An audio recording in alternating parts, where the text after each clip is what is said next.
সিলেটে বন্যা প্রতিরোধী অবকাঠামো সহ বেশ কিছু উন্নয়ন প্রকল্পের উদ্বোধন প্রধানমন্ত্রী। ভেঙে গেছে সুনামগঞ্জের বোয়ালা হাওরের বাঁধ, তলিয়ে যাচ্ছে ধান। এবং আগামীকাল থেকে হাওর অঞ্চলে ধান চাল কিনবে সরকার।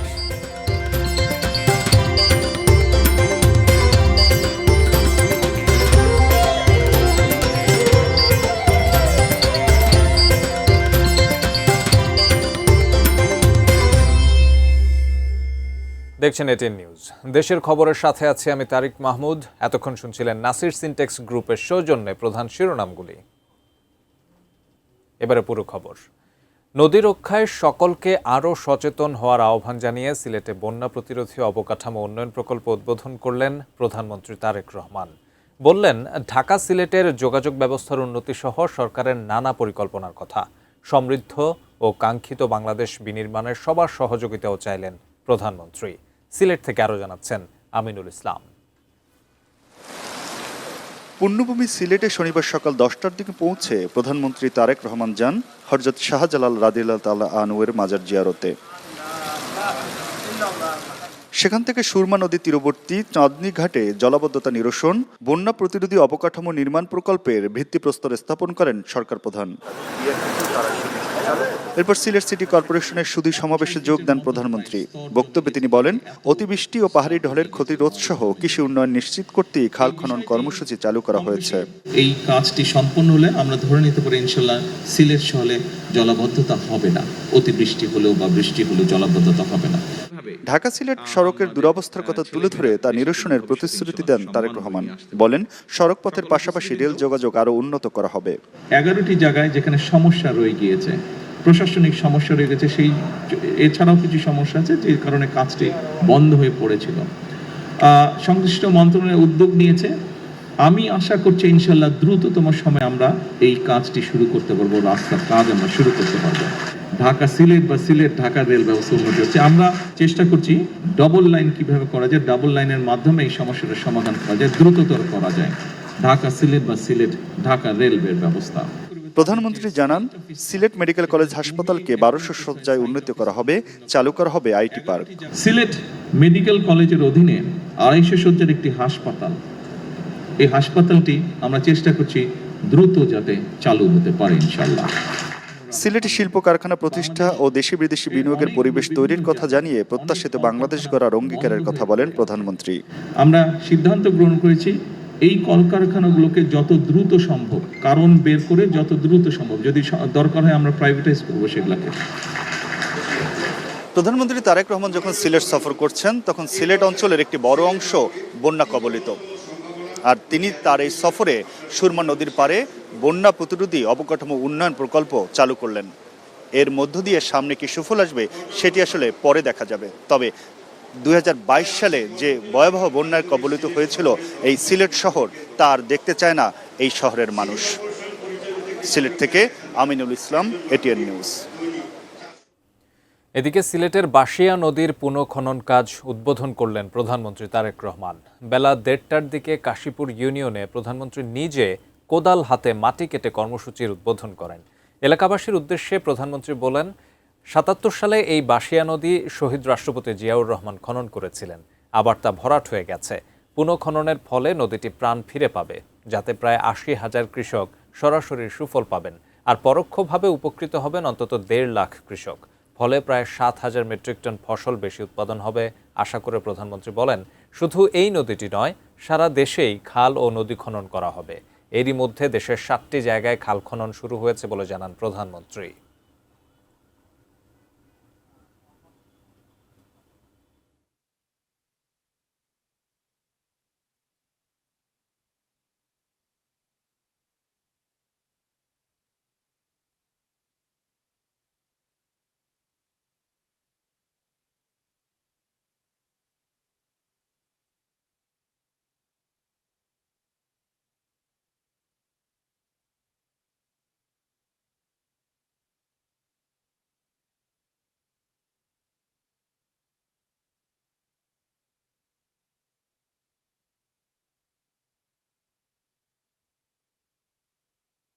এই সরকার হচ্ছে কৃষক বান্ধব সরকার।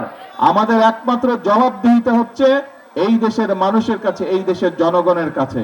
সেজন্যই আমরা সেই সকল কর্মসূচি পালন করতে চাই, সেই সকল কাজ আমরা করতে চাই যেগুলোতে জনগণের উপকার হবে।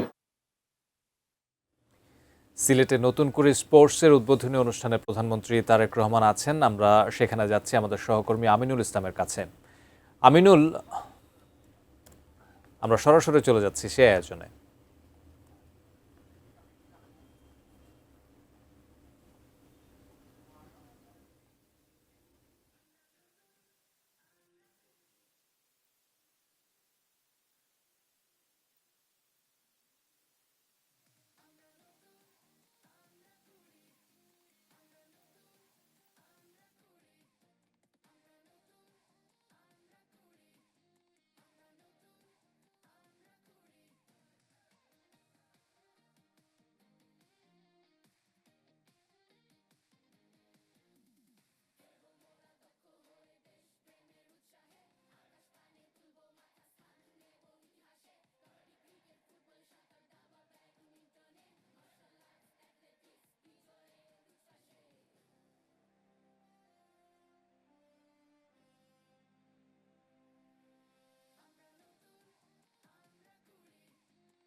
ধন্যবাদ সবাইকে।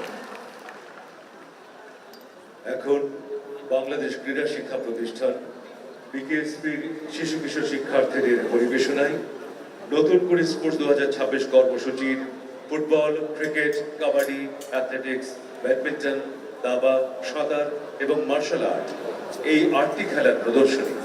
এই প্রদর্শনীতে বাংলাদেশ ক্রীড়া শিক্ষা প্রতিষ্ঠানের 105 জন শিশু কিশোর শিক্ষার্থী অংশগ্রহণ করছে। আপনাদের এই মনোমুগ্ধকর প্রদর্শনী দেখার জন্য বিনীত আমন্ত্রণ জানাচ্ছি।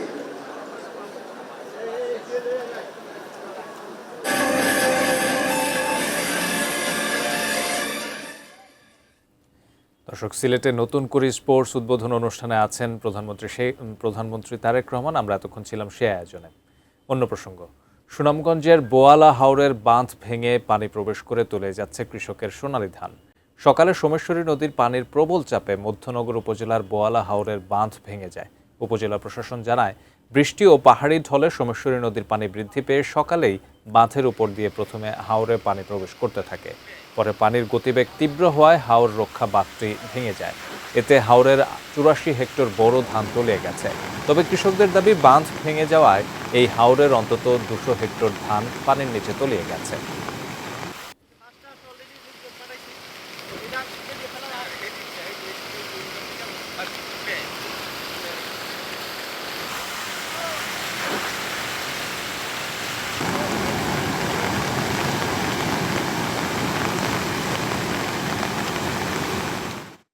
সংবাদের এই পর্যায়ে নিচ্ছি বাইজিৎ স্টিল বিরতি, আর বিরতির পর জানিয়ে ফিরছি।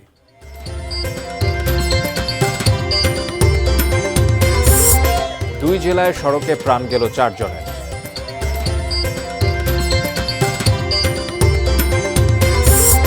এবং 25 বছরের সঞ্চয় দিয়ে সেতু নির্মাণ করলেন কুড়িগ্রামের এক কুলি শ্রমিক।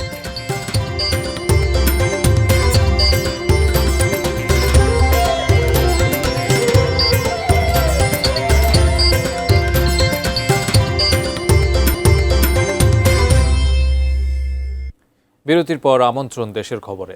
এতক্ষণ সাথে থাকার জন্য ধন্যবাদ। দেশের বন্যা পরিস্থিতি বিবেচনায় দেশের হাওড়াঞ্চলের 6 জেলায় ধান চাল সংগ্রহের সময় এগিয়ে এনেছে সরকার। পূর্ব নির্ধারিত তারিখ 15 মে হলেও 3 মে থেকে শুরু হবে সরকারি গুদামে ধান চাল কেনা। আগামীকাল রোববার থেকে সুনামগঞ্জে আনুষ্ঠানিকভাবে বোরো ধান ও চাল সংগ্রহ শুরু হবে। তবে গত শনিবারের সকাল থেকে টানা বৃষ্টিতে ধান শুকানো নিয়ে বিপাকে রয়েছেন কৃষকরা।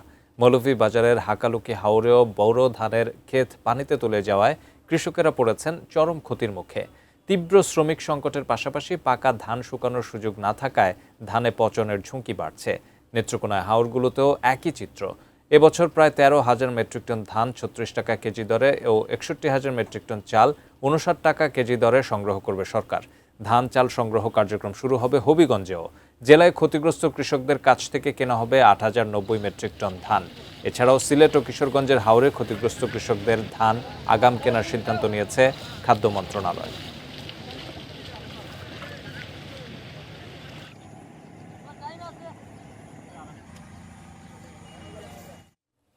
পবিত্র ঈদুল আজহাকে সামনে রেখে দেশীয় পদ্ধতিতে গরু প্রস্তুত করতে ব্যস্ত সময় পার করছেন প্রান্তিক খামারিরা।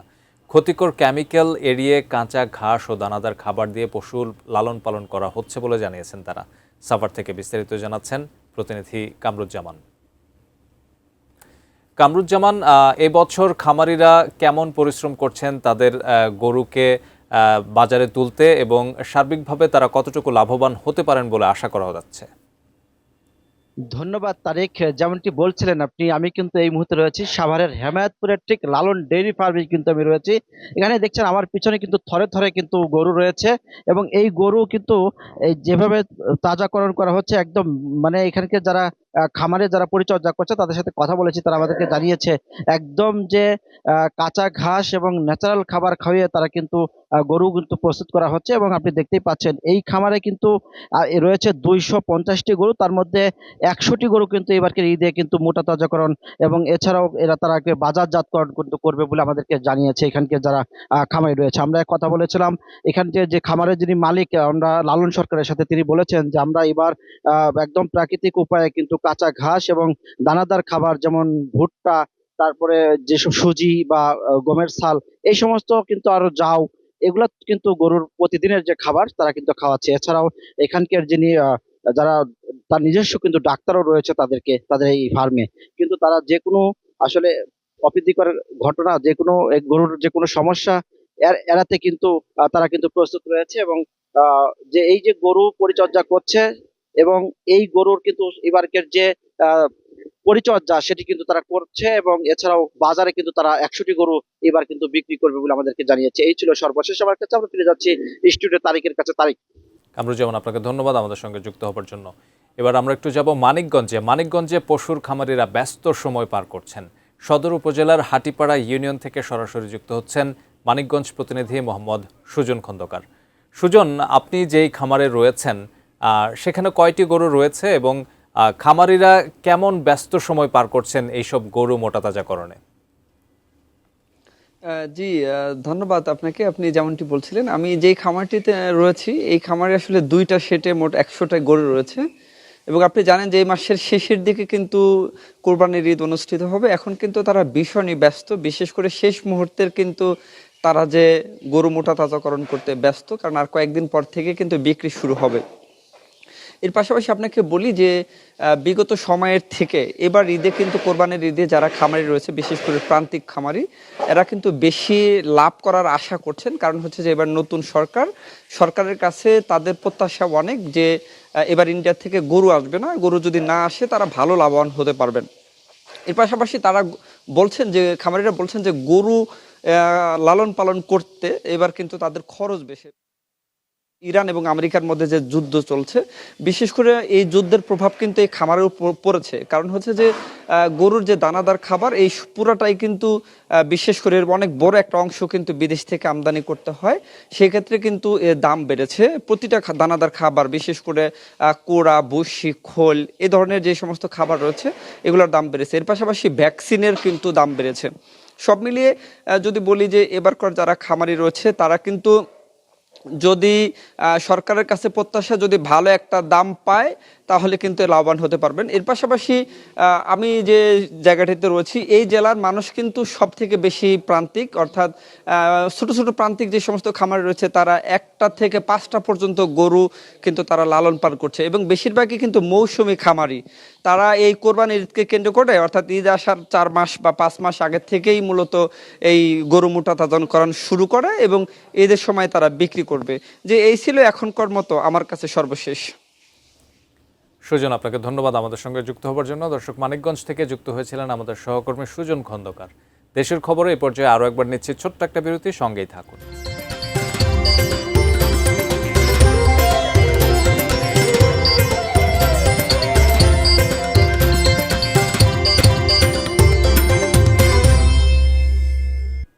বিরতির পর আরও একবার আমন্ত্রণ দেশের খবরে। নেত্রকোনা ও নারায়ণগঞ্জের সড়ক দুর্ঘটনায় 4 জনের মৃত্যুর খবর পাওয়া গেছে। আহত হয়েছেন অন্তত 3 জন। সকাল 8টার দিকে নেত্রকোনার পূর্বধলায় বাস ও সিএনজি চালিত অটোরিকশার মুখোমুখি সংঘর্ষে 2 জন নিহত হন। পুলিশ জানায়, দুর্গাপুর থেকে ছেড়ে আসা একটি যাত্রীবাহী বাস ইলাশপুরের ফায়ার সার্ভিস অফিস এলাকায় পৌঁছালে ময়মনসিংহ থেকে ছেড়ে আসা একটি সিএনজি চালিত অটোরিকশার সঙ্গে মুখোমুখি সংঘর্ষ হয়। ফায়ার সার্ভিস কর্মীরা আহতদের উদ্ধার করে হাসপাতালে পাঠান। চিকিৎসক 2 জনকে মৃত ঘোষণা করেন। রাত 3টার দিকে ঢাকা চট্টগ্রাম মহাসড়কের নারায়ণগঞ্জের সোনারগাঁওয়ের ত্রিপর্দি এলাকায় আনারস বোঝায় পিকআপ ভ্যান আরেকটি গাড়ি পেছনে ধাক্কা দিলে ভ্যানটি দুমড়ে মুচড়ে যায়। গাড়ির ভেতরে থাকা চালক ও হেলপার ঘটনাস্থলেই মারা যান।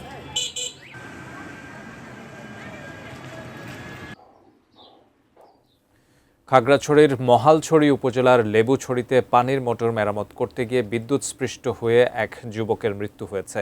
দুপুরে 12:30টার দিকে নিজের বাড়ির পানির মোটরের সমস্যা দেখা দিলে তা মেরামত করতে যান মোহাম্মদ ফরহাদ। এ সময় অসাবধানতাবশত বিদ্যুৎস্পৃষ্ট হয়ে তার প্রাণ যায়। স্থানীয়রা জানায়, ফরহাদ বিদ্যুৎস্পৃষ্ট হলে পরিবারের সদস্যরা দ্রুত তাকে উদ্ধার করে হাসপাতালে নিয়ে যায়। সেখানে চিকিৎসক তাকে মৃত ঘোষণা করেন। নিহত ফরহাদ মহালছড়ি উপজেলার 7 নং লেবুছড়ির মোহাম্মদ আজিবুর রহমানের ছেলে। এই ঘটনায় এলাকায় নেমে এসেছে শোকের ছায়া।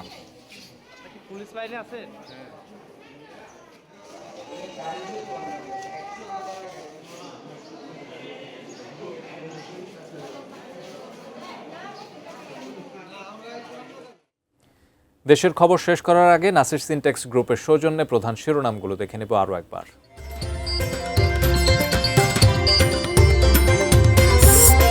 সিলেটে বন্যা প্রতিরোধে অবকাঠামো সহ বেশ কিছু উন্নয়ন প্রকল্পের উদ্বোধন প্রধানমন্ত্রী। ভেঙে গেছে সুনামগঞ্জের বোয়াল হাওরের বাঁধ, তলিয়ে যাচ্ছে ধান। আগামীকাল থেকে হাওড়াঞ্চলে ধান চাল কিনবে সরকার।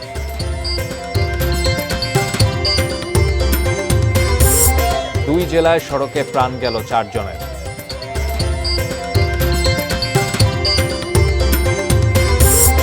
এবং 25 বছরের সঞ্চয় দিয়ে সেতু নির্মাণ করলেন কুড়িগ্রামের এক কুলি শ্রমিক।